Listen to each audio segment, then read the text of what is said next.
చేసి మనుషుల ఘనతను కనిపించే మనిషికి చేసిన ధర్మం దేవుడు చూస్తే చాలునని, మనుషుల కంటే దేవుడు ఇచ్చే ఘనతే ఎంతో గొప్పదని, దేవుని ఎదుట ధర్మ కార్యములు భక్తితో చేసిన కొర్నేలి యేసుక్రీస్తే ప్రభువని నమ్మి రక్షణ ఫలమును పొందెను. కొర్నేలి పొందినది నీ దేవుని వలన పొందుము, అరే దేవుడు చూడాలని నీ నీతి కార్యములు చేయుము, నీ ధర్మము బహురహస్యముగా చేయుట మంచిది. ఆ పరమునందున్న దేవుని వలన ప్రతిఫలముంటది. దేవుని పేరిట చేసిన ధర్మం దేవుని వలనే కలుగును ఫలము, దేవుని పేరిట దానం చేసి మనుషుల ఘనతను కోరకుము. Thank you. Thank you. Thank you.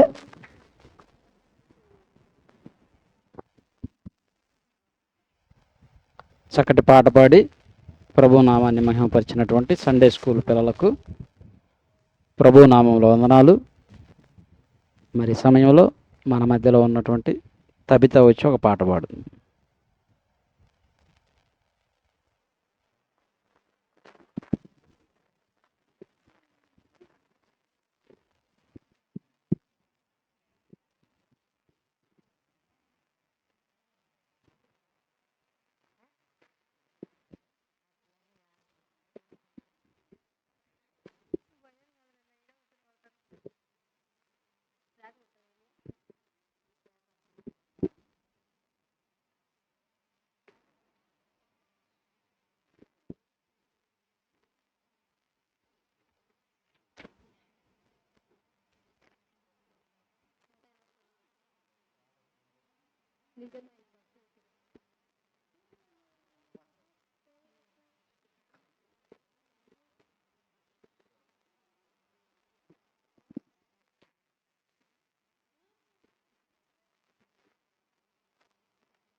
యేసుక్రీస్తునే అది మొదలెండుగా అది లోకమంతా క్షణములోనే చూపినాది లోకమంతా క్షణములోనే చూపినాది యేసుక్రీస్తునే అది మొదలెండుగా అది లోకమంతా క్షణములోనే చూపినాది లోకమంతా క్షణములోనే చూపినాది ప్రతి మనిషిని మోసం చేయుటకే చూస్తుంది ఆది కొన్ని నుండే మనిషిని దూరం చేస్తుంది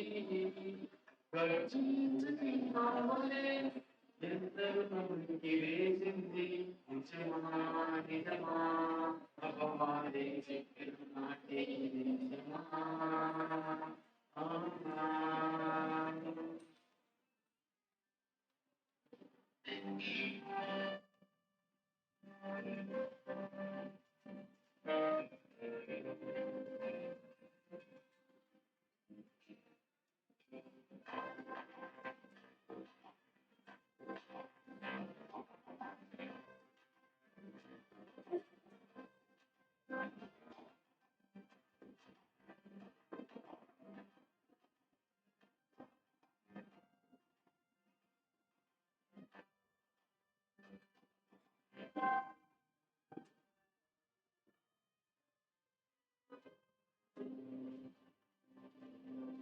క్రీస్తు సంఘమే అది మొదలెండుగా అది రక్తమిచ్చి కొన్న సంఘం చేర్చినాది రక్తమిచ్చి కొన్న సంఘం చేర్చినాది క్రీస్తు సంఘమే అది మొదలెండుగా అది రక్తమిచ్చి కొన్న సంఘం చేర్చినాది రక్తమిచ్చి కొన్న సంఘం చేర్చినాది ప్రతి మనిషి మోసం చేయుటకే చూస్తుంది ఆది దేవుడి నుండే మనిషి దూరం చేస్తుంది పెద్దవకు ఇది నిజమా బాప్టిస్టు ఇది నిజమా లూథరన్ ఇది నిజమా ఈ సంఘాలన్నీ నిజమా ఏది నిజం క్రీస్తు సంఘమే సత్యం ఏది నిజం క్రీస్తు సంఘమే సత్యం నిజమా నిజమా ఈ సంఘాలున్న పేర్లని నిజమా ఇది నిజమా నిజమా నిజమా ఈ సంఘాలున్న పేర్లని నిజమా ఇది నిజమా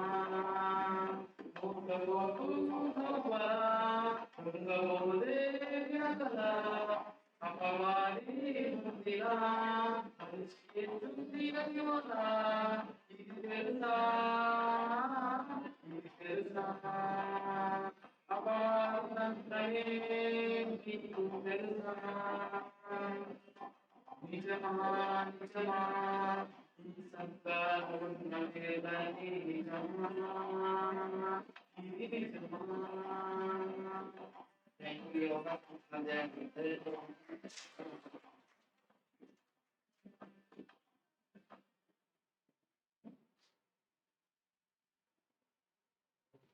మాట్లాడాలి అవుతాం అయినా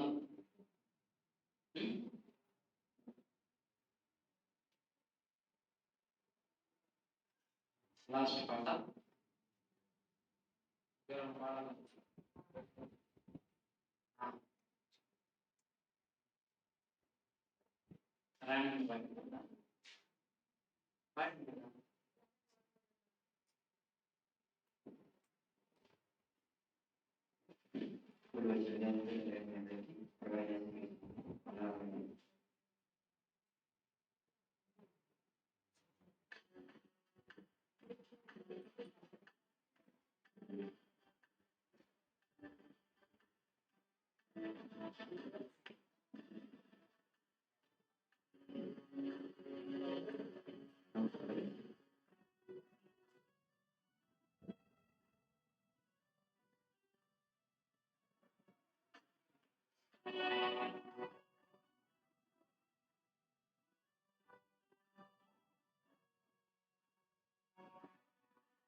మనిషి పుట్టింది ఒకటి ఉందే, మరణం వచ్చింది ఒకటి ఉందే.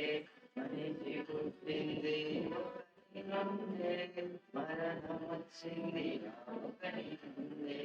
మనుషులంతా ఒక్కటే, అందరి దేవుడు ఒక్కటే. మనుషులంతా ఒక్కటే, అందరి దేవుడు ఒక్కటే.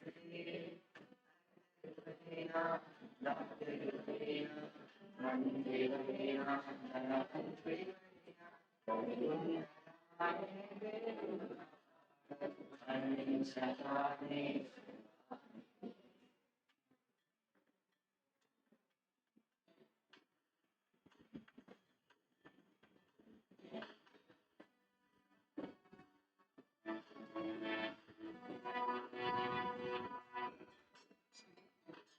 కులమే లేదు, మతమే లేదు, ఆదియకత్వమే లేదు.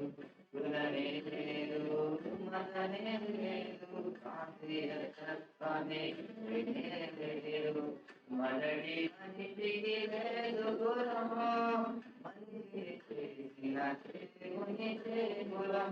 మొదటి మనిషికి లేదు గుణము, మనిషిని చేసిన దేవుని కులం.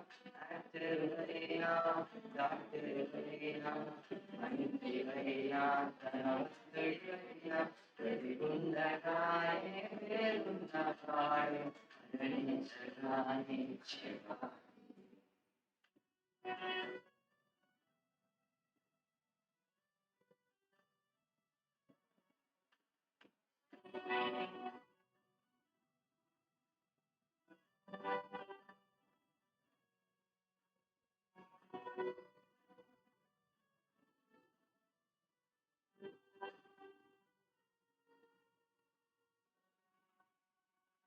మనిషి గుడితే మనుషుమారుడు, రాజు గుడితే రాజకుమారుడు. మనిషి గుడితే మనుషుమారుడు, రాజు గుడితే రాజకుమారుడు. దేవునికి గుడితే దైవకుమారుడు, మనుషులంతా దైవకుమారుడు. మనిషి ఓ మనిషి, ఓ మనిషి నీవెవరు? మనిషి ఓ మనిషి, ఓ మనిషి నీవెవరు? రాజువైనా రాజువైనా మంత్రివైనా ధనవంతుడివైనా ప్రతిగుండగానే పేరున్నవాడు మరణించగానే శవాన్ని.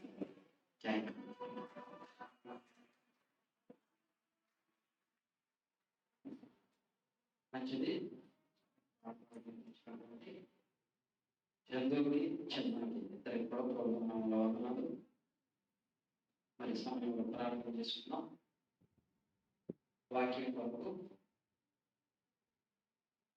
ప్రార్థన ఎవరు చేస్తారు?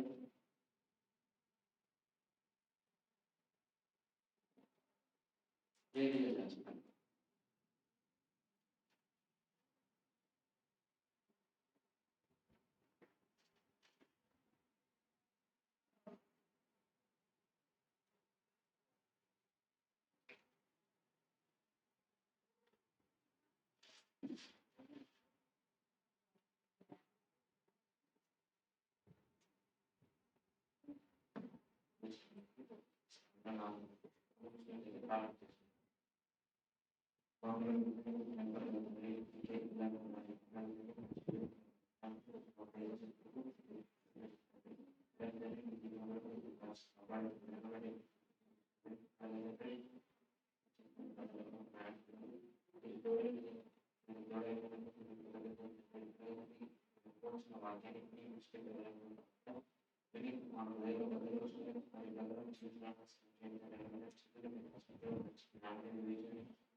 ప్రార్థించుకుంటే ప్రభుత్వంలో ఉన్నాయి.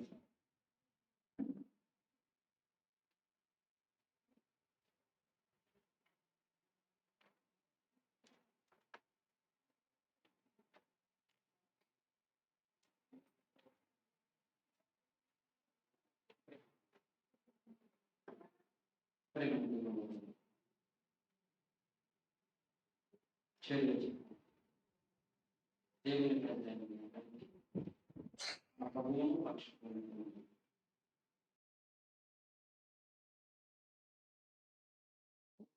శుభములు, వందనాలు. దేవుని యొక్క మహాత్మ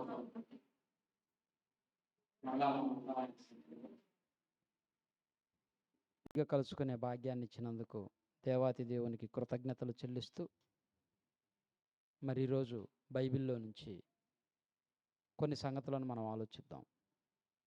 ఈరోజు పెద్ద ఆయన వాక్యం అందికపోవటానికి, లైవ్ రాకపోవటానికి కారణం ఏంటంటే, మరి 5, 6, 7 తేదీల్లో మోదవలసలో మినీ సెమినార్ కార్యక్రమం ఉంది. ఆ కార్యక్రమం విషయమయ్యి మోదవలసలో ఆ పనుల నిమిత్తమై అక్కడికి వెళ్ళి ఉన్నారు, వైజాగ్లో సంఘం అంతా. కనుక అక్కడ ఉండటం వల్ల అక్కడ సరిగ్గా సిగ్నల్ ఉండవు, నెట్ అందుబాటులో ఉండదు. ప్రభు పనులు అక్కడ ఉన్నారు కనుక అందువల్ల లైవ్ రాలేదు. మరి 5, 6, 7 తేదీల్లో వైజాగ్కి ఎవరన్నా సిద్ధపడ్డారా? ఏడండి, పోవటం ఒకరోజు, రావటం ఒకరోజు, అక్కడ ఒక 3 రోజులు, మొత్తం 5 రోజులు, 6 రోజులు, ఒక వారమే సమయం పోతుంది. ప్రేమన దేవుని వర్లరా, ఈరోజు కొన్ని దేవుని మాటలు మనం ఆలోచిద్దాం. ప్రకృతిలో పంచభూతాలు ఎన్ని అన్నారు?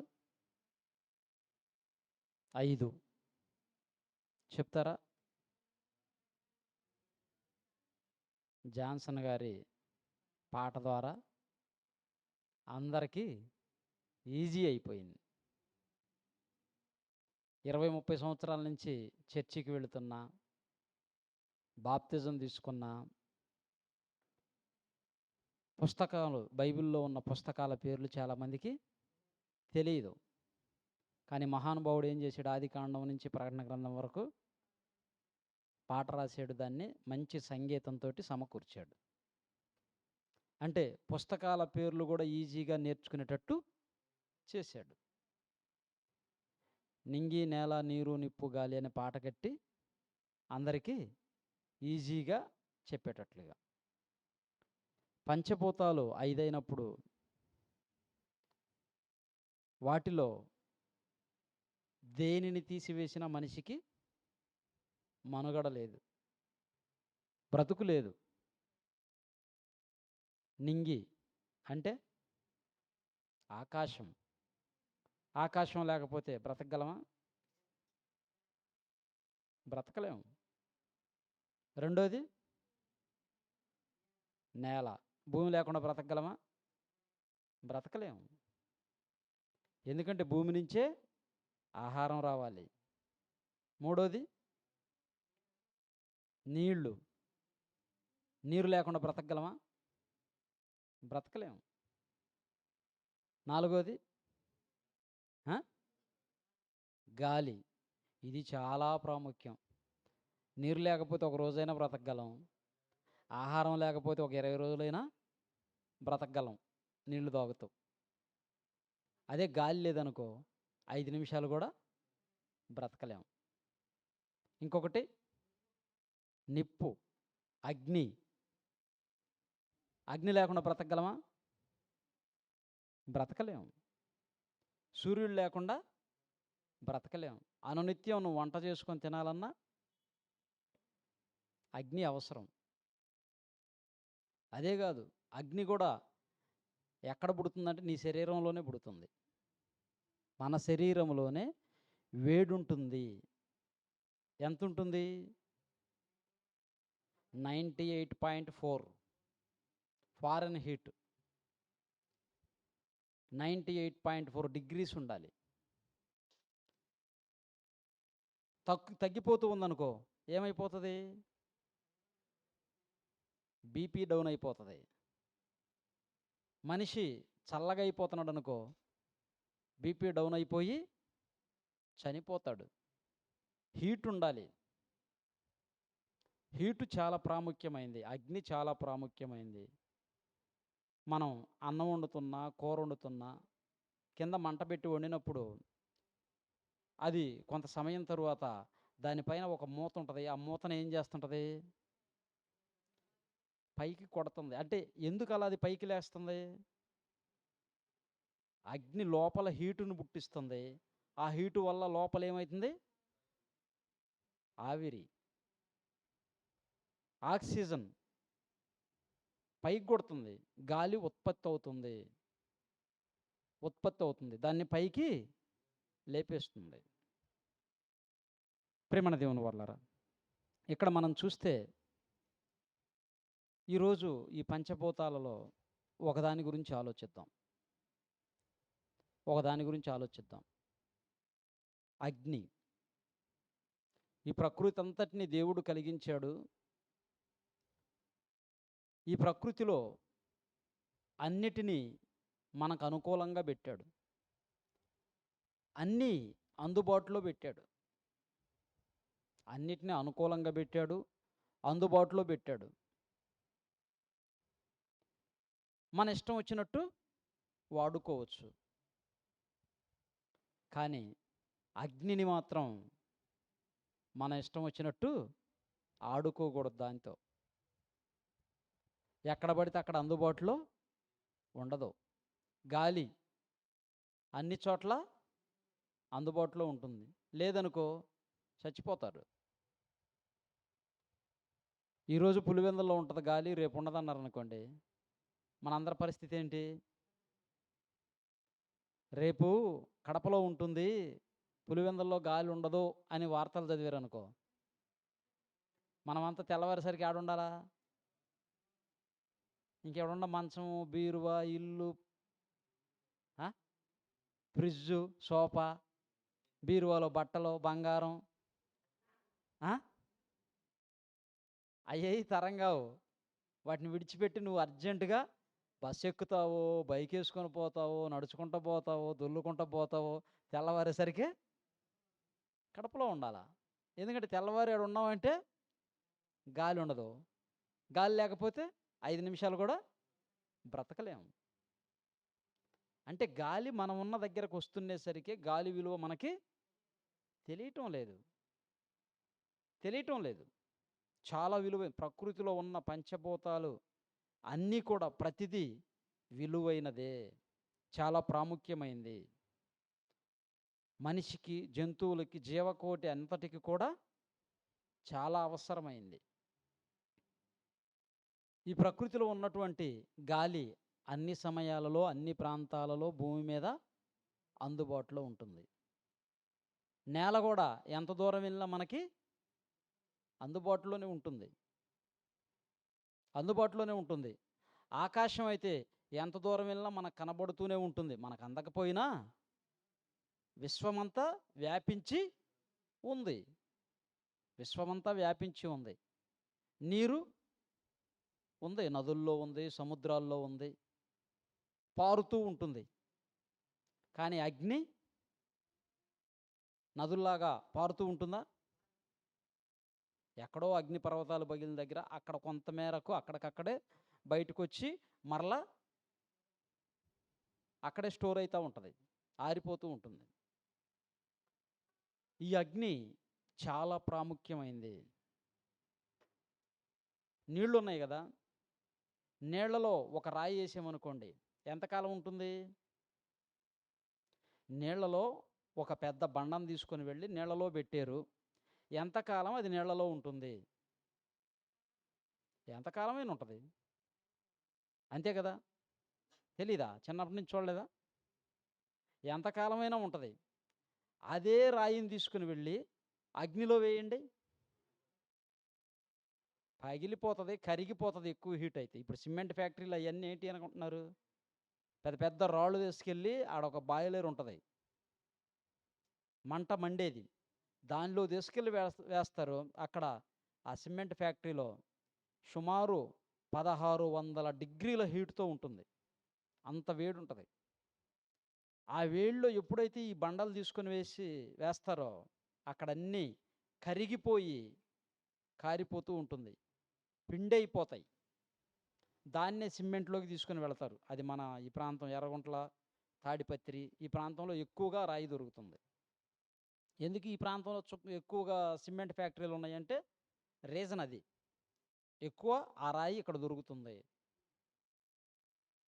బండను కలుపుకుంది, ఓకే. బంగారం కాస్ట్లీ కదా అని చెప్పి బంగారాన్ని వేసామనుకో, బంగారాన్ని కూడా ఏం చేస్తుంది? కరిగిపోవాల్సిందే. ఇత్తడైనా ఇనుమైనా, ఇనుము చాలా గట్టిగా ఉంటుంది కదా, బండ కంటే గట్టిగా ఉండేది ఏది? ఇనుము. బండను బద్దలు కొట్టేది ఇనుము. ఇనుము చాలా గట్టిది, లోహాలన్నిటిలో కూడా ఇనుము చాలా గట్టిగా ఉంటుంది. ఇనుము గట్టిగా ఉంది కదని చెప్పి ఇనుముని కరగదీయదా? ఇనుమును కూడా కాల్చేసిద్ది, కరగదీసేస్తుంది. అంత శక్తి అగ్నికి ఉంటుంది. ప్రతి దానిని తనలో కలుపుకొని పోతుంది, తనలో కలుపుకేసుకుంటుంది. గాలి కొన్నింటిని కలుపుకోలేదు, వాటరు కొన్నింటిని కలుపుకోలేదు. భూమి ఆఫ్టర్ ఆల్ ఒక కవరు భూమిలో పడితే మనం తెచ్చుకుంటున్నాం కదా అంగళ్ళ దగ్గర నుంచి, మార్కెట్ నుంచి, ప్లాస్టిక్ కవర్లో. ఆ కవర్ ఒకటి భూమిలో పడితే అది భూమిలో కరగటానికి బట్టే కాలం 1,00,000 సంవత్సరాలు చెప్తున్నారు. అందుకే మీరు కవర్లు వాడగాకండి, భూమి అంతా పాడైపోతుందని చెప్పి మొత్తుకుంటున్నా కానీ వింటారా? వినం. వాటినే ఈజీగా క్యారీ చేసుకోవచ్చు. మాకు తెలిసిన పెద్ద ఆయన ఉన్నాడు, ఎప్పుడు జేబులో 2 కవర్లు ఉంటాయి. ఎక్కడికన్నా పోనీ, ఏమో ఎక్కడే అవసరం అవుతుందో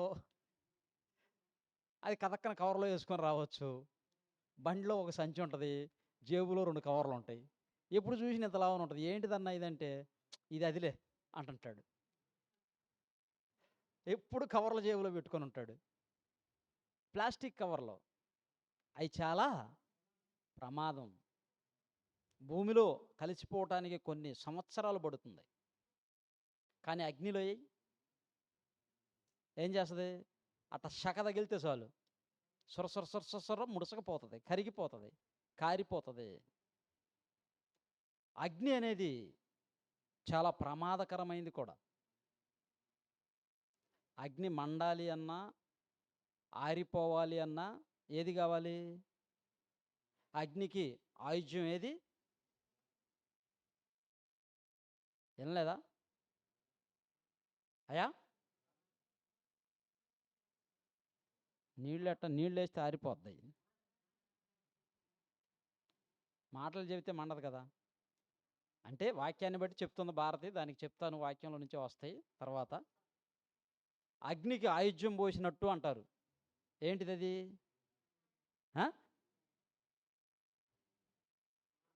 గట్టిగా చెప్పండి, నాకు వినపట్ల, చెవుడు వచ్చినట్టు.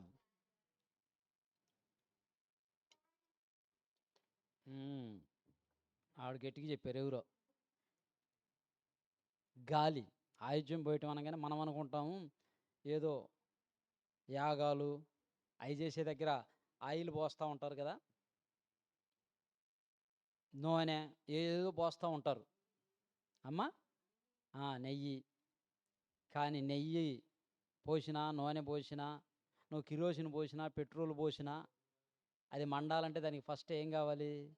ఆక్సిజన్ కావాలి, గాలి కావాలి. గాలి లేకుండా, ఆక్సిజన్ లేకుండా కార్బన్ డైఆక్సైడ్ ఉందనుకోండి, నువ్వెంత ఏమేసినా మండదు. ఆక్సిజన్ కావాలి, ఆక్సిజన్ చాలా ముఖ్యం. అదేవిధంగా ఆ మంటను ఆర్పాలంటే ఏం కావాలి? వాటర్ కావాలి. చూసారా ఒకదానికి ఎలా లింక్ పెట్టాడో? గాలి కావాలి, వాటర్ కావాలి.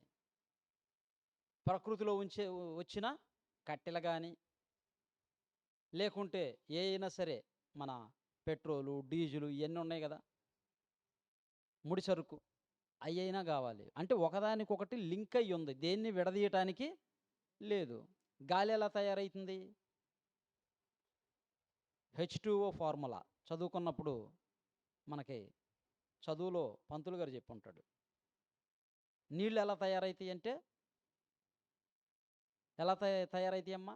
విన్నారు కదా, చాలాసార్లు చెప్పాను, గుర్తులేదా? 2 పాళ్ళు ఆక్సిజను, 1 పాలు హైడ్రోజన్. 2 వాయువులే, ఈ గాలే, 2 కూడా గాలే. ఈ రెండింటిని కలిపితే వచ్చేది ఒక నీటి బిందువు.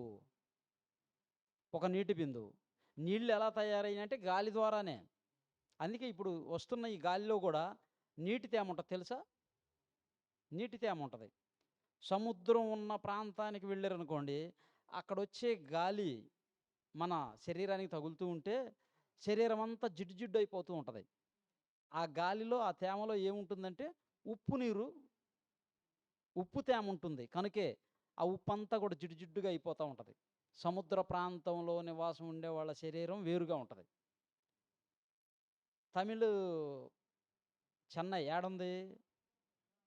మెడ్రాస్, అదే ఎక్కడుంది? సముద్రం ఒడ్డున ఉంది. ఆ ప్రాంతంలో ఉన్నవాళ్ళు ఎక్కువగా ఎలా ఉంటారు? నల్లగా ఉంటారు.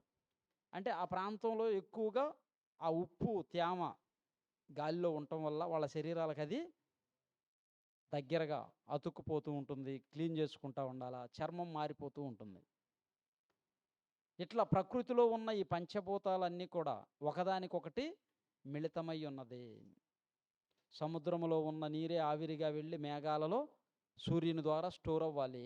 దానికి చల్లని గాలి తగిలి కిందకి వర్షంగా రావాలి. ఇలా ఉంది ప్రకృతి అంతా కూడా. ఈ ప్రకృతిని అంతటినీ దేవుడు మనం ఉపయోగించుకునేటట్టు, వాడుకునేటట్లు అనుకూలంగా పెట్టాడు. అయితే ఈ ప్రకృతిలో ఉన్న ఈ పంచభూతాల 5 అగ్ని అనేది ఎలాంటిది అంటే, ప్రతి దానిని తనలో కలుపుకునేది, మార్చేసుకుంటుంది తన రూపంలోనికి, తనలో కలిపేసుకుంటుంది, కాల్చేస్తుంది, దహించేస్తుంది. అంత ప్రమాదకరమైంది. చాలామంది ఉంటారు, నిజం అనేది ఎలాంటిదంట? నిప్పు లాంటిది. నిజము నిప్పు లాంటిది. నిజానికి కూడా నిప్పుకున్న శక్తి ఉంటుంది అని. నిజమంటే అబద్ధము కానిది. ఇంకా చెప్పాలంటే వాక్యం ఎలాంటిదని భక్తుడు రాశాడంటే, ఒకసారి మనం చూడగలిగితే చూడండి, ఇర్మియా గ్రంథం 23వ అధ్యాయం 29వ వచనం. ఇర్మియా గ్రంథం 23వ అధ్యాయం 29వ వచనం. నా మాట, దేవుని మాట ఎలాంటిదంట? అగ్ని వంటిది. అగ్నికుండే లక్షణం ఏంటి? ప్రతిదాన్ని తనలో కలుపుకోవటం. వాక్యంలో కూడా మనం చూస్తే ఎంతోమంది క్రూరులు, రాక్షసులు, భయంకరమైనటువంటి కార్యకలాపాలలో ఉండేటువంటి వారిని కూడా మార్చి ఈరోజు ఏం చేస్తుంది? పౌలు గారు ఎవరు? చాలా ప్రమాదకరమైన వ్యక్తి. చంపటానికైనా కానీ వెనకాడని వాడు. అంత రాక్షసంగా ఉన్నాడు. అలాంటి వ్యక్తిని ఈ వాక్యం ఏం చేసింది? మార్చివేసింది. ఎలా మారిపోయాడబ్బా? నీలాగా నాలాగా ఊరికే విని వెళ్ళిపోతే మారలేదు ఆయన. విన్న వాక్యాన్ని తన హృదయములో భద్రపరుచుకున్నాడు. నిర్లక్ష్యంగా వినలేదు. ఏదో నామకార్థంగా వచ్చి వెళ్ళిపోయేటట్లుగా రాలేదు మహానుభావుడు. వాక్యం విన్న తరువాత తన హృదయములో అది మండాలి. ఎవరైనా సరే మంటను, అగ్నిని కలిగించిందే వాక్యం. ఇది ఎంత ప్రమాదకరమైందో ఒకసారి ఆలోచించండి. నీటిని కలిగించింది, గాలిని కలిగించింది, అంతరిక్షాన్ని కలిగించింది, భూమిని కలిగించింది, అగ్నిని కలిగించింది కూడా వాక్యమే. కలిగి ఉన్నదేది ఆయన లేకుండా కలుగలేదు. కలిగి ఉన్నదేది ఆయన లేకుండా కలుగలేదు. అది అగ్ని అయినా, గాలి అయినా, నీరైనా, అంతరిక్షమైనా, భూమి అయినా, భూమిలో ఉన్న సకల ఖనిజాలైనా, లవణాలైనా, ద్రవాలైనా అన్నీ కూడా ప్రకృతిలో దేవుడు కలిగించగా వచ్చినవే. నా మాట ఎలాంటిదయ్యా అంటే అగ్ని వంటిది అంటున్నాడు. ఇంకా బండను బద్దల కొట్టు సుత్తె వంటిది. పెద్ద పెద్ద బండలో పగలగొట్టాలంటే ఏం కావాలి? సుత్తెలు కావాలి. మలాట్ అంటారు. ఈ సైజులో ఉంటే సుత్తె అంటారు దాన్ని. ఆ సైజుకి వస్తే సమ్మెట, మలాట్ అంటారు కొన్ని ప్రాంతంలో. కొడితే బండ ఏమైపోవాలా? 2 బద్దలు అయిపోవాలి. 2 బద్దలు అవ్వాలి. మరి వాక్యం తగలగానే మన హృదయం ఎప్పుడైనా కానీ స్పందించిందా? పగిలిందా? నా మాట అగ్ని వంటిది, బండను బద్దలు కొట్టు సుత్తె వంటిది అంటున్నాడు. వాక్యానికి ఉన్న పవర్ కూడా ఏంటంటే ప్రతి ఒక్కరిని తనలో కలుపుకోవాలి. దానికి ఉన్న లక్షణం. మరొక మాటను చూద్దాం, చూడండి. మనిషి, ఇందాక భారతి చెప్పినట్లుగా మనిషి మాట కూడా యాకోబు పత్రిక 3వ అధ్యాయం 6వ వచనం. యాకోబు పత్రిక 3వ అధ్యాయం 6వ వచనం. నాలుక అగ్నియే. నాలుక అగ్ని. ఎప్పుడన్నా మండిందా మీ నోట్లో? కాలింది. ఉడుకుడుకు అన్నం ఆత్రం ఆగలేక కతక్కన పెట్టుకుంటే అప్పుడు గాలి అబ్బా అని కతక్కన మింగేమనుకో ఏడగాలిద్ది. ఏడ దాటింది అనుకో కింద గుండె దగ్గర పట్టుకుంటుంది. చాలా ప్రమాదం. కొంచెం నిదానంగా తినాల. నీ నోట్లో ఉన్న లాలాజలం ఊరుతూ నువ్వు తినే అన్నం కానీ ఏదైనా కానీ నీ నోట్లోనే సగం జీర్ణం కావాలి. బాగా నమలాలి. ఎంత నీ నోట్లో ఉండంగానే కదా దాని రుచి. ఇక్కడే నువ్వు ఆస్వాదించాలి. కడుపులో పోయినాక ఏం తెలిసిద్ది? అది ఎంత మంచి బిర్యానీ అయినా, ఎంత మంచి భోజనం అయినా, ఏది కూడా ఈ నాలుక దాటి, గొంతు దాటి లోపలికి వెళ్ళింది అనుకో, పచ్చి గడ్డి అయినా ఒకటే, నువ్వు తిన్న బిర్యానీ అయినా ఒకటే. కనుక దాన్ని తొందరగా మింగగాక ఆ యొక్క టేస్ట్ని ఆస్వాదిస్తూ స్లోగా తిను. ఆరోగ్యానికి మంచిది, జీర్ణం బాగా అవుతుంది. కానీ ఆత్రం కొంతమంది ఉంటారండి, నేను చూశాను. ఆమెనంటాం ఆల్చం టక్కున, మరి ముందే కలుపుకొని చేతిలో పట్టుకొని ఉంటారో ఏమో, టక్కున నోట్లోకి వెళ్ళిపోయి ఉంటుంది. ఏం తమ్ముడు అని అన్న ఆకలి అవుతుందన్న, ఆకలి అవుతుంది. నోట్లో ఉన్న నాలుకేందంట అగ్ని. అంటే అగ్ని అంటే ఎప్పుడన్నా మంటలు మండిచ్చారా? నాలుగుతోటి పొయ్యి ముట్టించారా? నాలుకతోటి పొయ్యి ముట్టించారా? లేదే. మరి నాలుక అగ్నియే అంటున్నాడు. అగ్నితో పోల్చాడంటే అగ్ని ఎంత ప్రమాదకరమైంది? చాలా ప్రమాదకరమైంది. ప్రతిదాన్ని తనలో కలుపుకుంటూ పోతుంది. నాలుగుతో అగ్ని ఎలా మండిద్దంటే, మన దేశానికి సైన్యం ఎక్కడుంది? బార్డర్లో ఉన్నారు. దేశ బార్డర్లో ఉన్నారు, చుట్టుపక్కల ఉన్నారు, సరిహద్దుల్లో ఉన్నారు. ఆ సరిహద్దుల్లో ఉన్నటువంటి ఆ సైన్యాన్ని అక్కడ వాళ్ళకు ఒక అధికారి ఉంటాడు. ఆ అధికారి గనక ఫైర్ అన్నాడు అనుకో, యుద్ధానికి వెళ్ళారు, ఫైర్ అన్నాడు అనుకో, వెంటనే ఏం జరిగిద్ది? కాల్పు జరిగిందంటే మంటలో. మరి నాలుగుకి పవర్ ఉందా? ఉంది. పెన్నుకు పవర్ ఉందా? ఉంది. చాలామంది ఏమంటారు? మూర్ఖుడైతే కత్తితో పొడుస్తాడు, చదువుకున్నవాడైతే కలంతో పొడుస్తాడంట. ఏం మాట్లాడ్డంట, కింది మీదికి చూసి మెలకుండా ఆడ గీకి పంపిస్తాడు.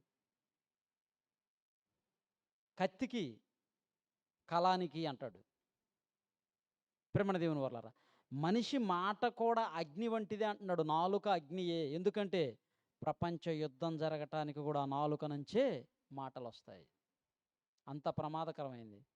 ప్రధానమంత్రి యుద్ధం చేయండి అని చెప్పి ఆయన ఒక వాయిస్ ఇచ్చాడు అనుకోండి, వెంటనే యుద్ధం ప్రారంభమైపోతుంది. ఆయన మాటకున్న పవర్ అది, అగ్ని వంటిది. అందుకే నాలుకను అగ్నితో పోలుస్తున్నాడు. మీ నాలుకను చాలా జాగ్రత్తగా కాపాడుకోవాలి. మన నాలుకను మనం చాలా జాగ్రత్తగా కాపాడుకోవాలి. ఎందుకంటే ఈ నాలుకలో నుంచి వచ్చిన మాట, నీ నోటిలో నుంచి వచ్చిన మాట బయటికి వెళ్ళిందనుకో, దాన్ని మరలా తిరిగి తీసుకోవడం చాలా కష్టం, చాలా కష్టం. మన మాటలు కొన్ని కుటుంబాలను కూలుస్తాయి. మన మాటలు, అదే మాట కొన్ని కుటుంబాలను కడతాయి. అందుకే మనం మాట్లాడే ప్రతి మాట ఆలోచించి నిదానించి మాట్లాడాలి. అందుకే భక్తుడు అంటాడు, సొలొమోను గారు, మీరు మాట్లాడటానికి నిదానించండి, వినటానికి ఏగిరపడి ఉండండి. మాట్లాడటానికి నిదానం నిదానం నిదానం నిదానించాలి. కానీ మనిషికి ఏది ఇష్టం ఎక్కువ? మనిషికి ఏది ఇష్టం? మాట్లాడటం ఇష్టం. నువ్వు చెప్పింది నేను విన్నాను, ముందు నేను చెప్పేది నువ్వు విను, నేను చెప్పేది నువ్వు విను, నువ్వు చెప్పేది నేను విన్నాను. అలాంటి వాళ్ళు అభివృద్ధి కారు, జ్ఞానం కలిగిన వారు కాదు. జ్ఞానం కలిగిన వాడు వినటానికి ప్రయత్నిస్తాడు, వినటానికి ప్రయత్నిస్తాడు, మాట్లాడటానికి తొందరపడ్డావు. అందుకే మనం జ్ఞానము కలిగిన వారముగా ఉండాలి. నీ నాలుక అగ్ని అంటున్నాడు. ఈ ప్రకృతి చక్రానికి చిచ్చు పెట్టేదిగా ఉంది మనిషి నాలుక. ఒక అబద్ధం ఆడేమనుకోండి, అది ఎంత దూరం ఎన్ని కొంపలను తగలబెట్టిద్దో, ఎన్ని కుటుంబాలను పాడు చేసిద్దో ఆలోచించండి. మన దేహంలో ఉన్న అతి చిన్నది అదిరిపడుతుంది, చిన్నది బెత్తడంత నాలుక. అది ఏం చేస్తుంది అంటే ప్రకృతి చక్రానికే చిచ్చు పెడుతుంది అంటున్నాడు. అంటే ఈ విశ్వాన్ని, పంచభూతాలన్నింటినీ తగలబెట్టడానికి కూడా అంత శక్తి కలిగింది. అలాంటి అగ్ని లాంటి మాట కలిగినటువంటి ఈ నాలుకను ఏం చేయమంటున్నాడు? దేవుని కోసం వాడమంటున్నాడు. మృదువైన మాటలతోటి, ప్రేమ కలిగిన మాటలతోటి, ప్రతి ఒక్కరిని గౌరవించే విధమైన మాటలతోటి, కుటుంబాలను కట్టే మాటలతోటి దేవుని వాక్యములో నుంచి మాట్లాడమని వాక్యం సెలవిస్తూ ఉంది. ప్రేమ దేవుని వల్ల మరొక మాట చూద్దాం, చూడండి. అదే పేతురు గారు రాసినటువంటి 2వ పత్రిక 3వ అధ్యాయం 7వ వచనం. పేతురు గారు రాసినటువంటి 2వ పత్రిక 3వ అధ్యాయం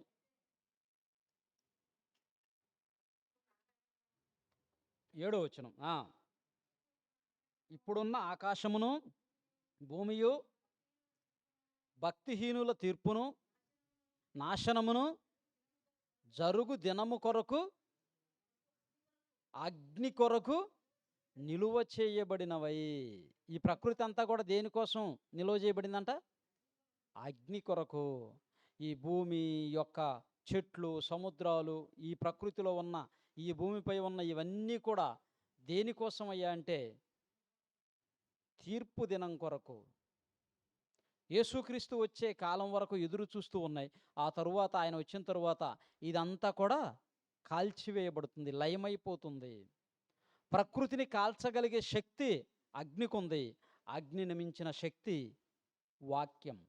ఎందుకంటే అగ్నిని కలిగించిందే వాక్యం కదా, మనిషిని కలిగించింది వాక్యం కదా.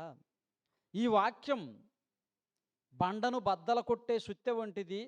కఠినమైన కర్మాగారాలలో ఉన్న హృదయాలను సైతం చీల్చగలిగింది, మార్చగలిగింది ఒక్క దేవుని వాక్యం మాత్రమే. కేవలం దేవుని వాక్యం మాత్రమే. ఇంకేది కూడా మనిషి మనసును మార్చలేదు. నువ్వు జైళ్ళలో పెట్టు, బందీగా ఉంచు, రూల్స్ అండ్ రెగ్యులేషన్స్ పెట్టు, కండిషన్స్ పెట్టు, మనిషి మారడు. మారే పని అయితే జైల్లో ఉన్న వాళ్ళందరూ మారిపోవాలి. మారిపోతున్నారా? మారటం లేదు. ఎందుకని మారటం లేదంటే వాళ్ళకి అందవలసిన మాటలు అందలేదు, అగ్ని వంటి వాక్యం అందలేదు. ఈ వాక్యం ఎలా ఉంటుంది అంటే మరొక మాటను చూద్దాం. కీర్తన గ్రంథం 39వ అధ్యాయం 3వ వచనం. కీర్తన గ్రంథం 39వ అధ్యాయం 3వ వచనం. అయినను వాక్యం వినగానే ఏమవుతుందంట? నా గుండె నాలో మండుచుండెను, నేను ధ్యానించుచుండగా మంట పుట్టెను. ఎప్పుడన్నా కానీ వాక్యం ఏంటంటే నీ హృదయంలో మంట పుట్టిందా? నీ హృదయం నీలో మండుతుందా? మండటం లేదు, చల్లారిపోయి ఉండవంటే అర్థం ఏంటి? ఇంత మంట కలిగిన వాక్యం హృదయంలోనికి వెళ్ళినప్పుడు భక్తుడు అంటున్నాడు, ఆయన హృదయంలో మంట పుట్టిందంట. మంట ఏం చేస్తుంది? ఉప్పొంగుతుంది, పొంగొస్తుంది, నిన్ను రేపుతుంది. వాక్యం నీలోనికి వెళ్ళినప్పుడు నువ్వు మండుతున్నావా, చల్లారిపోయి ఉన్నావా? మనం మండుతున్నామా, చల్లారిపోయి ఉన్నామా? అలానే ఉంటుందిలేండి దేవుని వాక్యంలో. మనకేడ వీలవుతుంది, మనమేడ. కానీ భక్తుడు అంటున్నాడు, ఆయన మాటలు వింటున్నప్పుడంట, దేవుని వాక్యం విన్నప్పుడంట మండుచుందంట హృదయం. ఎవరైతే మండబడతారో వాళ్ళే దేవుని కోసం రేపబడతారు, దేవుని కోసం నిలబడతారు. ఇంకో మాట చూద్దాం. లోకాసు వార్త 24వ అధ్యాయం. లోకాసు వార్త 24వ అధ్యాయం 32వ వచనం. ఇక్కడ మనం చూస్తే అపోస్తలులు, యేసుక్రీస్తు వారి శిష్యులు, అప్పుడు వారు ఆయన త్రోవలో మనతో మాట్లాడుచు అమ్మా లేఖనములను మనకు బోధించుచున్నప్పుడు మన హృదయము మనలో మండుచుండలేదా? వాళ్ళు వాక్యం వినగానే వాళ్ళ హృదయం ఏమవుతుందంట? మండుచుంది. అగ్ని వస్తువులను కాల్చేది, ప్రకృతిలో ఉన్న వస్తువులను కాల్చేది. కానీ వాక్యం అనేది మనిషి యొక్క హృదయాలను మార్చేది, మనిషి యొక్క హృదయాన్ని మార్చేది దేవుని వాక్యం. ప్రేమణ దేవుని వల్ల ఆలోచించండి. ఇంత విలువ కలిగిన వాక్యాన్ని విని వెళ్ళిపోతున్నాము, రేపబట్టం లేదు, చల్లారిపోతున్నామంటే అర్థం ఏంటో తెలుసా? అపవాదిగాడు వచ్చి నీళ్లు జల్లుతూ ఉన్నాడు. నువ్వు రేపబడుతావు, ఇక్కడ ఉండగా లేదా సభలో ఉండగా ప్రార్థనలో ఉండగా రేపబడుతున్నావు. విన్నప్పుడు రేపబడ్డావు, కానీ వెళ్ళిన తరువాత మర్చిపోతున్నావు, చల్లారిపోతున్నావు అంటే అర్థం ఏంటి? అపవాదిగాడు వచ్చి నీళ్లు జల్లుతూ ఉన్నాడు, ఆర్పేస్తూ ఉన్నాడు. వాడికి అవకాశం ఇవ్వద్దు. మనం ఎప్పుడు రేపబడిన వారమై ఉండాలి. పేతురు గారు అందుకే అంటాడు, పేతురు రాసినటువంటి పత్రిక మనం చూస్తే చూడండి. పేతురు గారు రాసినటువంటి 2వ పత్రిక 1వ అధ్యాయం 13వ వచనం. పేతురు రాసినటువంటి 2వ పత్రిక 1వ అధ్యాయం 13వ వచనం. మరియు మన ప్రభువైన యేసుక్రీస్తు నాకు సూచించిన ప్రకారము నా గుడారమును త్వరగా విడిచిపెట్టవలసి ఉన్నది. ఆయన గుడారం అంటే ఆయన ఇల్లు అనుకున్నారు, ఇల్లు కాదు, ఆయన శరీరం గురించి చెప్తున్నాడు. మన ప్రభువైన యేసుక్రీస్తు నాకు సూచించిన ప్రకారము నేను ఈ గుడారము త్వరగా విడిచిపెట్టవలసి ఉన్నది. ఎరిగి నేను ఈ గుడారములో ఈ శరీరములో ఉన్నంత కాలము మిమ్ములను రేపుట న్యాయమని ఎంచుకొనుచున్నాను. మనిషిని వాక్యంతో రేపటం ఏంటిదంట? న్యాయం. రేపాలి, మండించాలి, నిన్ను రెచ్చగొట్టాలి. అందుకే రోషంగా మాట్లాడేది దైవజనులు. రోషం కలిగి మాట్లాడేది ఎందుకంటే అందుకే మిమ్ములను రేపాలి, దేవుని వాక్యంతో మండించాలి, మండుచున్న నువ్వు అనేకులను వెలిగించాలి. వెలుగుతున్న మనము అనేకులను వెలిగించే వారముగా మారిపోవాలి. మనమే ఆరిపోయి ఉంటే ఇంకొకళ్ళని ఏం వెలిగిస్తాం? ఇంకోళ్ళకి ఏం మండిస్తావు? నీ అగ్గిపుల్లే ఆరిపోయి ఉంది, నీ కొవ్వొత్తే ఆరిపోయి ఉంది. తీసుకొని వెళ్ళి ఇంకో దానికి అంటించావనుకో, ఆనిచ్చావనుకో, మండుతుందా? మండదు. మండాలంటే ఫస్ట్ మందే వెలుగు ఉండాలి. నువ్వు వెలుగు సంబంధివై ఉండాలి, వెలుగులో ఉండాలి. చీకటి సంబంధమైన కార్యపాలలో ఆగిపోయి ఉండకూడదు. వాక్యములో రేపబడిన వారముగా ఉండాలి. ఇర్మియా గ్రంథం 20వ అధ్యాయం, ఇర్మియా గ్రంథం 20వ అధ్యాయం, ఇర్మియా గ్రంథం 20వ అధ్యాయం 9వ వచనం చూడండి. ఆయన పేరు నేను ఎత్తను, ఆయన నామమును బట్టి ప్రకటింపను. ఇసుకొచ్చిందంట ఆయనకి. ఏమనిపించిందంట? ఆయన నామాన్ని నేను ప్రకటించను, ఆయన పేరు నేను ఎత్తను అని నేను అనుకుంటున్నా. అది నా హృదయములో వాక్యం లోపలికి వెళ్ళినాక ఆగదది. నువ్వు నిజంగా స్వీకరిస్తే, నువ్వు మనస్ఫూర్తిగా అంగీకరిస్తే అది లోపలికి వెళ్ళి ఊరుకోనివ్వదు. నిన్ను దేవుణ్ణి ప్రకటించకుండా ఉండనివ్వదు. నిన్ను రేపుతూనే ఉంటుంది, రేపుతూనే ఉంటుంది, రేపుతూనే ఉంటుంది. మార్పు అనేది గుండె లోతుల్లో నుంచి రావాలని చెప్పేది అందుకే నేను. నువ్వు ధరించుకునే బట్టల్లోనో చేసే యాక్షన్లోనో కాదు. మార్పు అనేది గుండె లోతుల్లో నుంచి రావాలి. ఎప్పుడైతే వాక్యం అనేది మన గుండె లోతుల్లోనికి చేర్చుకుంటామో అప్పుడే అది మనలను మండిస్తూ ఉంటుంది. ఏం చెప్పాలి, ఎలా చెప్పాలి, ఏం చెప్పి దేవుని వైపుకు మళ్ళించాలి. చెప్పటం నీ వంతు, మారటం మారకపోవటం వాళ్ళ వంతు. నువ్వు మండించాలి, వాక్యంతో రగిలించాలి.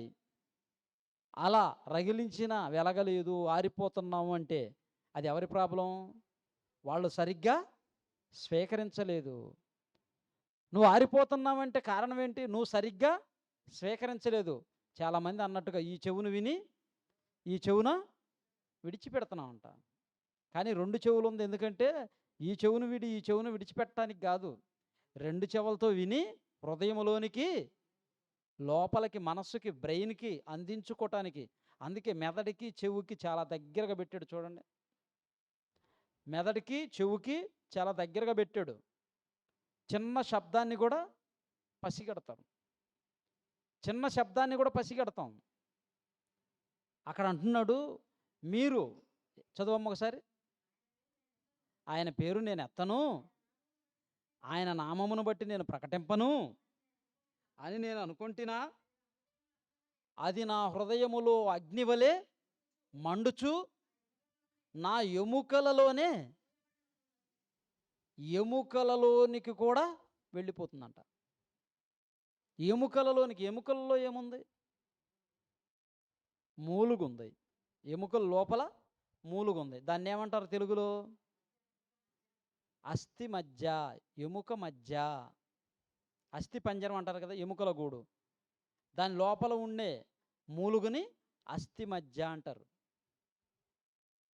అది అక్కడికి కూడా ఈ వాక్యం వెళుతుందంట. అక్కడికే కాదు, ఇంకెక్కడికి వెళుతుందో మనం చూస్తే హెబ్రీలకు రాసిన పత్రిక 4వ అధ్యాయం 12వ వచనం. హెబ్రీలకు రాసిన పత్రిక 4వ అధ్యాయం 12వ వచనం.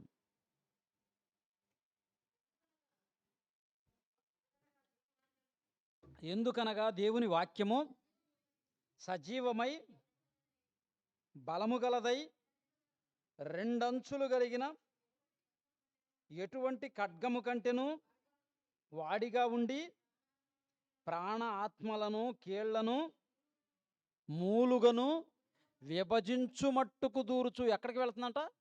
ప్రాణాన్ని, ఆత్మని, కీళ్లను లోపల, కీళ్ల లోపల, ఎముకల లోపల ఉన్న మూలుగును విభజించు మట్టుకు దూర్చు, హృదయము యొక్క తలంపులను కూడా ఆలోచనలను శోధించుచున్నది. వాటి వండర్ఫుల్ అండి దేవుని వాక్యం.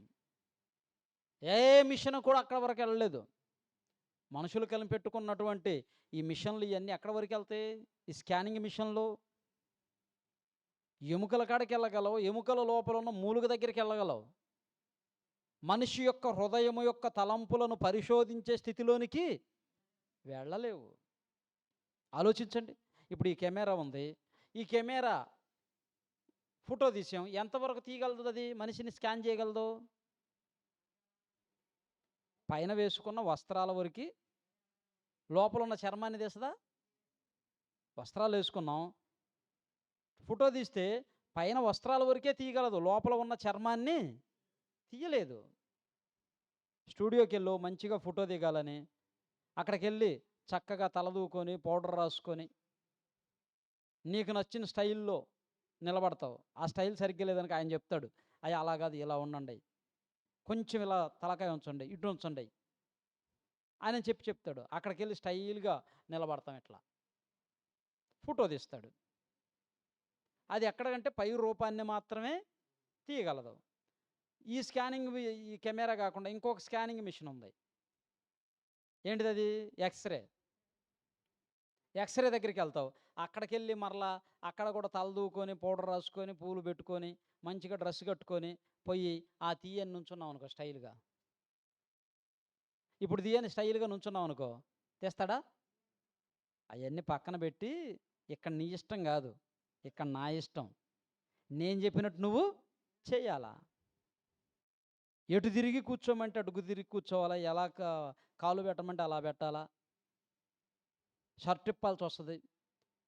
ఆ స్కానింగ్ మిషన్ ఎక్కడి వరకు వెళ్ళిద్ది? పైన ఈ చర్మాన్ని దాటి ఎముకల దగ్గరికి వెళుతుంది, ఎముకల దగ్గరికి వరకే వెళుతుంది, అంతకుమించి పోదు. ఆ తరువాత ఇంకొక మిషన్ ఉంటుంది, సిటీ స్కానింగు, ఎంఆర్ఐ స్కానింగు. ఈ ఎక్కడి వరకు వెళ్తుంది? నీ బాడీలో ఉన్న ప్రతి పార్ట్ని నిన్నే మిషన్లోనికి పంపిస్తారు. ఎంఆర్ఐ స్కానింగ్ కానీ సిటీ స్కానింగ్ కానీ తీసారనుకోండి, ఎంఆర్ఐ స్కానింగ్ ఉందనుకోండి, 6 నెలలకు ఒకసారి తీసుకుంటే కొంచెం వరకు బెటరు. మాటి మాటికి తీయించుకున్నారనుకో, ఏలీ చెప్తున్నాడు అక్కడ చదువుకున్న కాడ, ఏమవుతుంది నాయన? క్యాన్సర్ వస్తుంది. ఒక్కసారి ఆ ఎంఆర్ఐ మిషన్లోనికి మనం వెళ్ళి వచ్చామంటే అక్కడి నుంచి వచ్చినటువంటి ఆ క్యాన్సర్ కణాలు లేదా కారకాలు నీ బాడీలో నుంచి ఎప్పటికీ పోవంట, చనిపోయేంతవరకు అవి బాడీలోనే ఉంటాయి. అలాగని ప్రాబ్లం వచ్చినప్పుడు తీయించుకోకుండా ఉండగాకండి భయపడి. మరలా ఆయన చెప్పాడు ఏమవుతుందో అని చెప్పి స్కానింగ్ మిషన్లోకి పోకుండా ఉండారు. సమస్య వచ్చినప్పుడు తప్పదు మరి. వాటికి మనం ఇవ్వకూడని ఫుడ్ ఇవ్వకూడదు, ఎప్పుడు బాడీలోనే ఉంటాయి. వాటికి ఇవ్వకుండా బ్యాక్టీరియా ఉన్నటువంటి చికెన్ పకోడాలు, గోబీలు, బజ్జీలు, బోండాలు, కురుకురేలు ఇవన్నీ మీ పిల్లలకి పెట్టారనుకో, మీ పిల్లలకి మీ చేతులతో మీరే విషం పెట్టినట్టు. మీ పిల్లలకి మీరే విషం పెట్టినట్టు, తల్లిగా తండ్రిగా మీరే విషం పెట్టినట్టు. పొర్రపాటును కూడా ఇవ్వగాకండి, చాలా ప్రమాదం.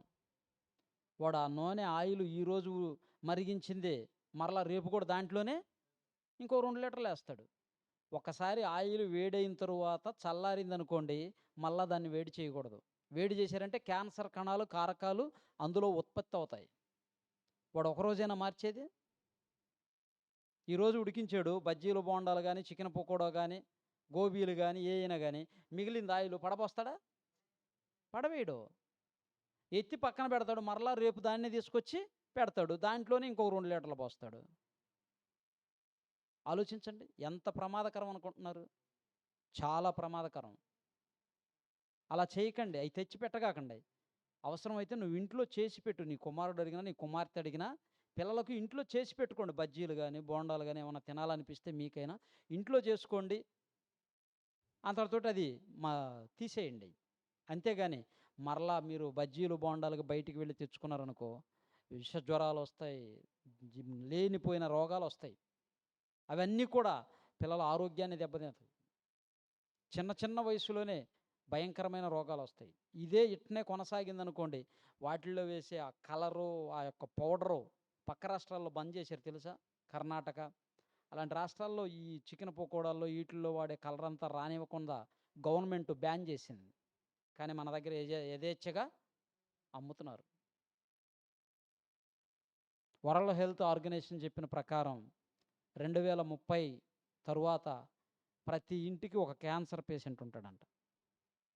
ఎందుకంటే ఆహారాలు అలా మారిపోయినాయి. ఫుడ్డు గోబీలు కావాలా, చికెన్ పకోడాలు కావాలా, మొక్కలేందే ముద్ద దిగదు. అవన్నీ ఏంటి? చాలా ప్రమాదకరం. డెడ్ ఫుడ్ అదంతా. చెప్పాలంటే డెడ్ ఫుడ్ అంటే అర్థం ఏంటి తెలుగులో? చచ్చిపోయిన ఆహారం, జీవం లేని ఆహారం. చచ్చిపోయిన ఆహారాన్ని తెచ్చుకొని తింటున్నాం. నీకు శరీరానికి ఎటువంటి ఉపయోగం ఉండదు, ఆకలి తీరిద్ది అంతే, నీ నోటికి రుచి ఉంటుంది అంతే.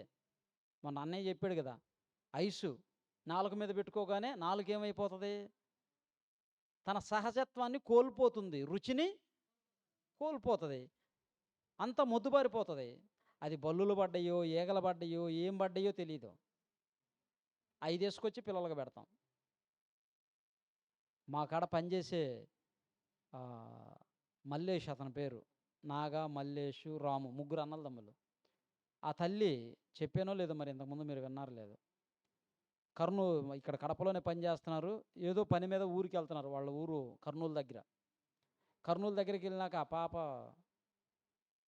బాగా దాహం వేస్తుంది. వాళ్ళ కూతురు కొడుకు చిన్నపిల్లడు, అంతా 2 సంవత్సరాలు లోపు. బాగా ఎండాకాలం ఇదే సీజన్లో ఆటోలో వెళుతూ బాగా దాహం వేస్తున్నలకే పక్కనే డిజిటల్ వాటర్ ఉన్నాయి, బ్యాటరీల్లో పోస్తారు కదా, సేమ్ వాటర్ బాటిల్ ఉన్నట్టే ఉంటాయి అవి కూడా. అవి ఉన్నాయి కదా, దాహం వేస్తుందని చెప్పి వెనకాల ఆటోలో కూర్చున్న ఏమే ఒక బాటిల్ తీసి మూత ఓపెన్ చేసి తాపింది. అవి తాగేసరికి లోపలంతా కూడా మండిపోయింది, పాడైపోయింది. కొద్దిసేపటికి ఇక నురుగొస్తూ ఉంది నోట్లో నుంచి. అయ్యో ఏందో అయింది అని చెప్పని హాస్పిటల్కి తీసుకొని వెళితే హాస్పిటల్లో వాళ్ళు చెక్ చేసి, అమ్మ మీరు ఏం తాపారు? ఇది పరిస్థితి. ఒక 2 రోజులు 3 రోజులు హాస్పిటల్లో ఉంది. 2 రోజులు 3 రోజులు హాస్పిటల్లో ఉంది.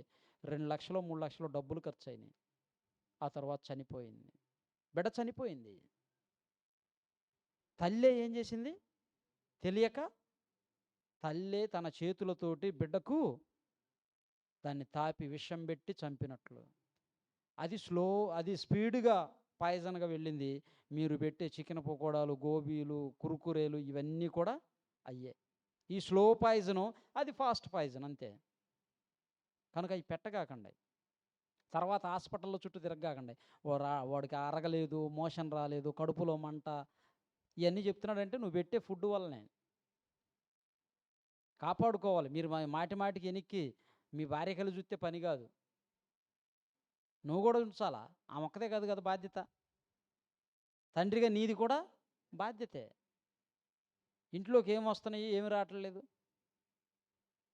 భయంకరమైనటువంటి డ్రగ్స్తో నిండినటువంటి ఆహార పదార్థాలు కూడా ఉన్నాయి. వాటిని తీసుకొని రాకండి.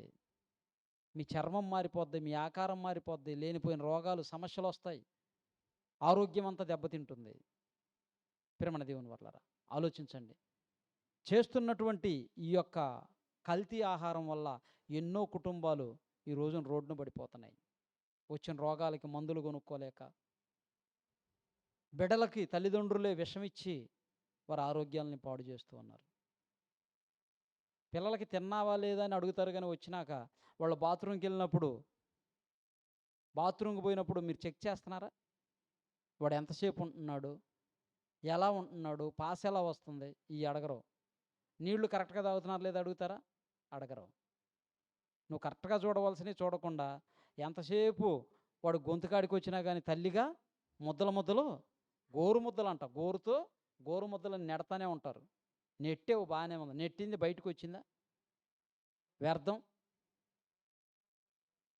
మరి చూడు, ప్రమాదం, జాగ్రత్త. దేవుల్లో ఉన్నాం కదని చెప్పి ఏదంటే అది తినకండి, దేవుల్లో ఉన్నాం కదా చెప్పి ఏదంటే అది చూడకండి, దేవుల్లో ఉన్నాం కదని చెప్పి ఏదంటే అది వినకండి. మన ఆత్మీయ జీవితానికి, మన ఆరోగ్యానికి క్షేమకరమైనదే మనం అనుసరించాలి. ప్రేమ దేవుని వల్ల. ఇక్కడ అంటున్నాడు, మనం ఇప్పుడు చదివిన మాటలో ఈ వాక్యం ఎక్కడి వరకు వెళ్తుందంట?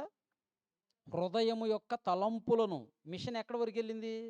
ఎముకల లోపల ఉన్న మూలుగలోనికి వెళ్ళింది, అంతవరకే. మన డైరెక్టర్ గారు ఉన్నారు కదా, జయశాలి గారు, వాళ్ళ మనమరాలు ఏం పేరు? శాలిని. 22 సంవత్సరాలు ఇప్పుడు. ఆ పాప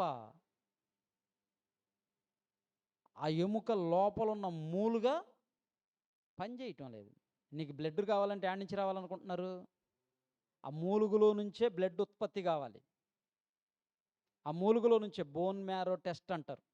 ఆ టెస్ట్ చేస్తే ఆ మూలుగు దగ్గరికి వెళ్ళి ఆ ఎముకల్లో ఉన్న మూలుగును తీసి టెస్ట్ చేస్తారు. ఆ టెస్ట్ చేయించడానికి రాయవేలూరు తీసుకొని వెళ్ళారు. ఎందుకు బ్లడ్ ఉత్పత్తి కావట్లేదంటే ఆ మూలుగ లేదు, దాంట్లో ప్రాబ్లం ఉంది.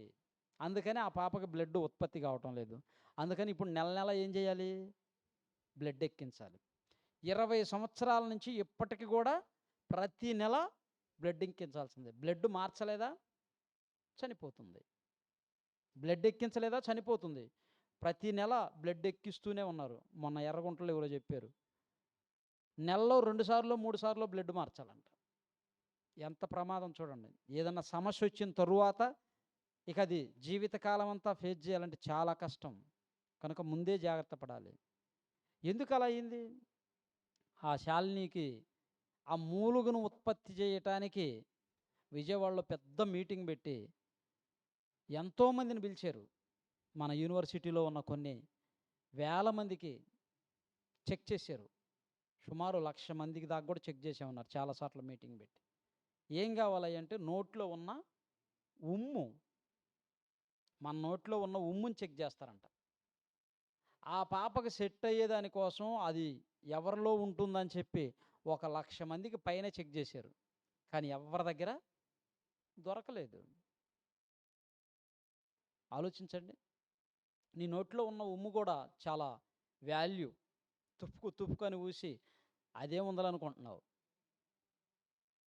నీ కంటి జబ్బులకి చాలా మేలది. ఉదయాన్నే నిద్ర లేచినప్పుడు నీ నోట్లో ఉంటుందే ఎంగిలి, ఆ ఉమ్ము కనురెప్పల పైన కానీ లేకుంటే రెప్ప కిందికి తీసి ఈ రెప్ప పైన కానీ పూసుకున్నారనుకో కంటి జబ్బులు రావు.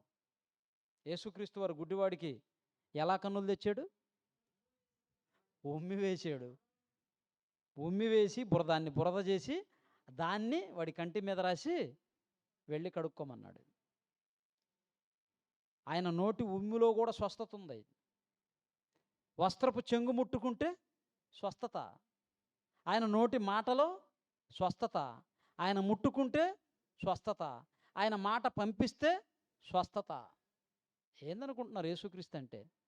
నా మాట అగ్ని వంటిది కాదా, బండను బద్దలు చేయి సుత్తె వంటిది కాదా? నేను అగ్నివేయ వచ్చి తిని భూమి మీద అన్నాడు. యేసుక్రీస్తు మాట ఈ భూమి మీద ఉన్న వ్యక్తికి కాదు, పాతాళంలో ఉన్న వ్యక్తికి వినపడిందండి. పాతాళంలో ఉన్న వ్యక్తికి వినపడింది. కనుకనే లాజరు చనిపోయి 4 రోజులైనా లాజరు బయటికి అనగానే ఆత్మ ఎక్కడుంది? పరదేశులో ఉంది, పాతాళంలో. పరదేశులో ఉన్న ఆత్మ యేసుక్రీస్తు మాట విని అక్కడ ఉన్న ఆత్మ ఇక్కడ సమాధిలో ఉన్న శరీరం దగ్గరికి వచ్చి ఆ శరీరంలో దూరి బయటకు వచ్చాడు. అక్కడ ఉన్న ఆయనకి వినపడింది, ఇక్కడున్న మనుషులకు వినపట్టలేదు. ఎంత మొత్తుకొని చెప్పినా వినరు, మారరు. ఆలోచించండి.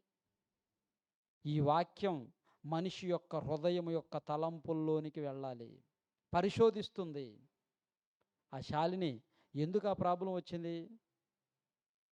వాళ్ళ అమ్మ గర్భంతో ఉన్నప్పుడు బియ్యం తినేది. బియ్యం తింటున్నారా ఆడవాళ్ళు? కడిగేటప్పుడు, వండేటప్పుడు పెద్దవాళ్ళు చెప్తూ ఉండరు పాండప రోగం వస్తుందని. పాండురోగమా? పాండురోగం అంట. అటు పాండప రోగం అంటారు. బియ్యం తినకండి, పిల్లలకు బియ్యం పెట్టకండి.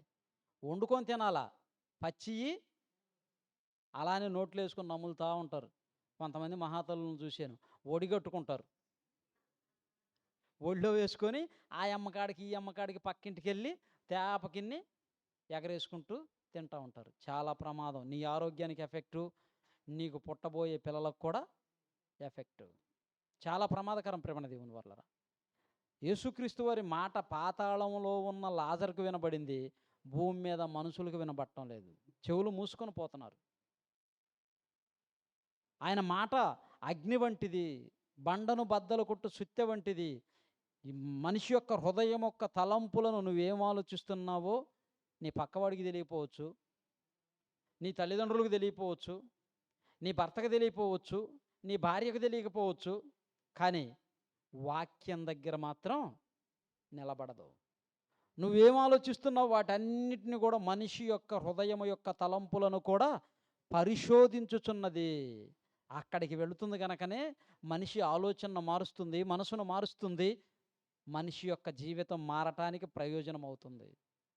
తనలో కలుపుకుంటుంది వాక్యం. నువ్వు నిజంగా వాక్యం వింటే, నువ్వు నిజంగా వాక్యాన్ని అనుసరిస్తే, మనం నిజంగా మన వాక్యాన్ని అనుసరిస్తే ఆ వాక్యం ఏం చేస్తుంది అంటే మనలోనికి వచ్చి మనలను తనలో కలుపుకుంటుంది. అగ్ని ఎలా ప్రతిదాన్ని తనలో కలుపుకుంటుందో వాక్యం కూడా మనలను తనలో కలుపుకుంటుంది, మార్పు వస్తుంది. అది ప్రేమ దేవుని వల్ల. త్వరగా ఇంకా కొన్ని మాటలు ఉన్నాయి, చూసుకొని ముగించుకుందాం. అపోస్తుల కార్యములు 4వ అధ్యాయం 20వ వచనం. అపోస్తుల కార్యములు 4వ అధ్యాయం 20వ వచనం.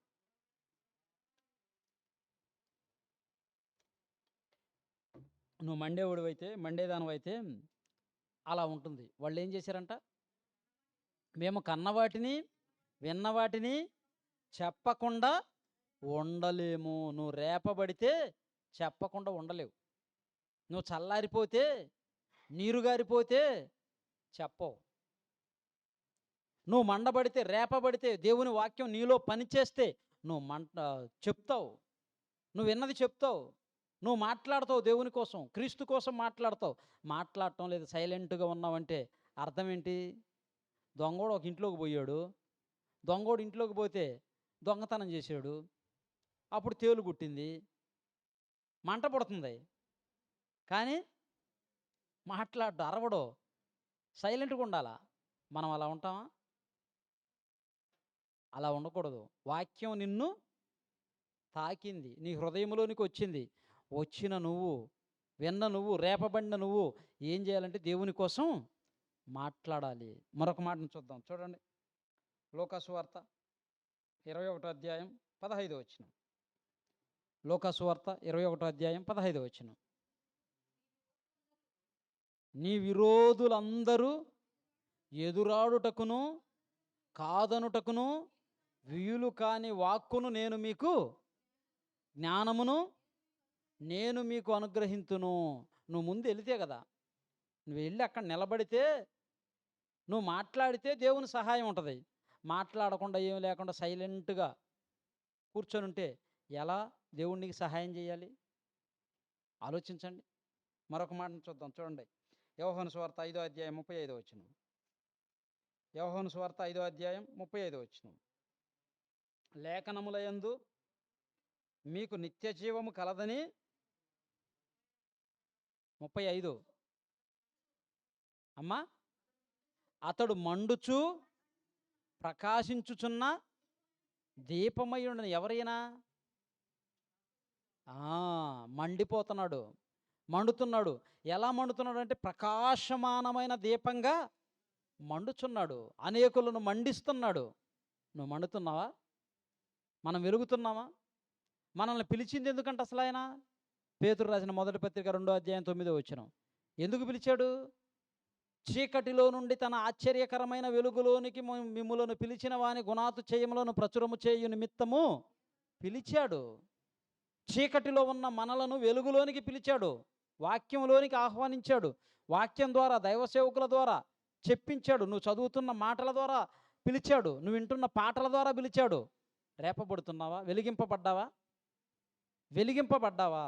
ఒకసారి ఎవరిని వారు మనం ఆలోచించుకుంటే, పరిశోధన చేసుకుంటే, మనం వెలిగి ఉండామో ఆరిపోయి ఉండామో మనకు తెలుస్తుంది. కనుక ప్రేమణ దేవుని వర్లారా, వెలిగింపబడిన మనం ఆరిపోకూడదు, వెలుగులోనే ఉండాలి. ఎవరి వలన సమస్యలు వస్తాయి? ఎవరి వలన శోధన వస్తుంది?